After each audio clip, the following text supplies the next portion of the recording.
السلام الله عليكم ورحمة الله تعالى وبركاته. خيارك نقد داونيدو يوتيوب channel كينا كاب اوفيشال waxaad ku soo dhawaataan muuqaal kale iyo kulan kale oo xiiso badan. Haddii aad ka hesho video aad daawanayso, please inoo saar subscribe, share, xataa u share garay, commentiga nala wadaag wixii ra'yi ay ka dhex buuxaya, like-gana inagu caawi. Waxaanu jecelnahay muuqaal xiiso badan iyo barnaamij xiiso badan inaan idin soo gudbino. Waxaan jecelnahay inaad si wacan aad inoola socon doontaan kana bogan doontaan insha Allah. Waxaan gudageli doonaa muuqaalkeena maanta aan kugu talagalnay inaan idin soo gudbino. Waxaan ka hadli doonaa mowduuc aad iyo aad u xiiso badan, idinkana waxyaabo badan aad ka faa'iidi doontaan. Mowduuca maanta aan ka hadli doono ciwaankiisana aan ku saabsanaan doono waqtiyada quruxda badan ee kugu faa'iideyn doono wuxuu noqon doonaa kalsoonida nafta bini'aadamka. Qofka inuu isku kalsoonaado maxay naftiisa ay u sameynaysaa ama maxay ku soo kordhinaysaa. waa maxay kalsoonida? waa idin kaga hadli doonaa maxaa keena kalsoonida. qofka inuu isku kalsoonaado maxaa keena, dhibaatooyinka keena kalsooni darrada. hadduu qof naftiisa uu ku kalsoonaa waayo dhibaato ayaa keenta. maxay tahay qofka inuu kalsooni oo naftiisa ay lunto? sidee bay qofka ugu kalsoonaan karaa ama uu dhisi karaa kalsoonida naftiisa? waa maxay farqiga u dhaxeeya wada tashiga aadanaha aad la tashanaydo iyo naftaada inaad ku kalsoon tahay? qof walbo ka kalsooni badan waxa uu haystaa hubka ugu fudud oo kaaga guuleysan karo. isku day naftaada inaad ku kalsoonaato.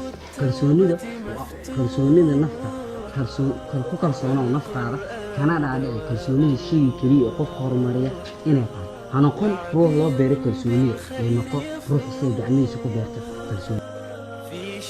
waxaynu gudageli doonaa su-aashiina labaad ee ah maxaa keena kalsoonida? qofka inuu isku kalsoonaado naftiisa ku kalsoonaado oo waxyaabo badan uu sameeyo maxaa keena? waxaa ka soo qaadan doonaa waxyaabaha ugu muhiimsan oo qofka hadduu uu sameeyo ama qof uu sameeyo aad aragto inuu naftiisa uu ku kalsoon yahay. inaad aaminto inay bulshada adiga waxyaabo badan ay kaa sugayaan kuguna kalsoon yihiin. qalab walbo adiga kaa dhacana ay qorayaan. in qalabka adiga kaa dhacaayo bulshada agteeda marka aad la tagto aad aaminto inuu yahay mid weyn oo dadka macnaha qaladaadka galayo ama dadka bulshada hoostooda ka daciifka inaadan ku dayin. qalabkaaga inuu ka dugnaado qaladka kale dadka ay galayaan. inaad dareento inaad tahay shakhsi bulshada u muhiima, ra'yadiisana ay saliim yihiin, bulshadana waxyaabo badan ku soo kordhin kara. haddii labadaas mawduuc aad aaminto waxaad awoodaa ama aad wadadeeda heesaa sidee loo sameeyaa ama maxaa keena qofka inuu isku kalsoonaado.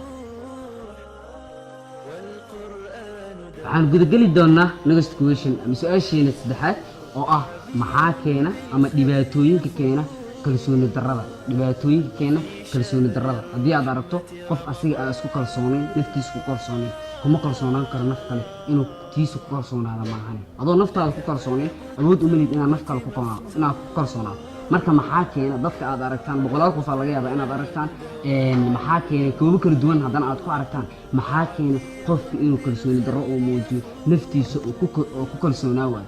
waxaa keena hoos u dhaca hoos u dhaca maskaxda oo fikradii oo yaraata iyo isku dhaca dhanka fikradaha. in maskaxdiisii hoos u dhac ay sameeyo oo shaqadii ay joojiso iyo dhanka fikradaha inuu isku dhac ka yimaado. waxaa kaloo dhaca aqoon la'aanta iyo qofka hadduusan aqoon lahayn iyo ilowga badan oo qofkiisana ilowgiisa uu saa'id yahay, qofkana uu saa'id yahay iyo shaqada mustaqbalkiisa uu ku guul dareysto. waxay keentaa intaasba in qofkii kalsooni darro naftiisa uu ka dhaadhiciyo inuu dhaho adiga wax aad tahay ilaa wuxuu kusoo guuleystay dhowr waxyaabood. aqoon ma lahan, shaqadii mustaqbalkiisa uu kusoo guuleystay, isku dhaxyaa dhanka fikradahana waxa u saxan iyo waxa ka qaldan iyo waxa u toosan iyo waxa saxan iyo ma kala yaqaano. waxa si guusha gaarsiin kara waxa guul darro u keeni karo ma kala yaqaan. taasaa marka waxay keentaa mid kaloo haddana sababta dhanka maskaxda oo qofka iska dhaadhiciyo inuusan asiga waxba ahayn. waxaa kaloo sababa alla ka cabsiga qofka uu yaraaday iyo macaasidiisa oo badan.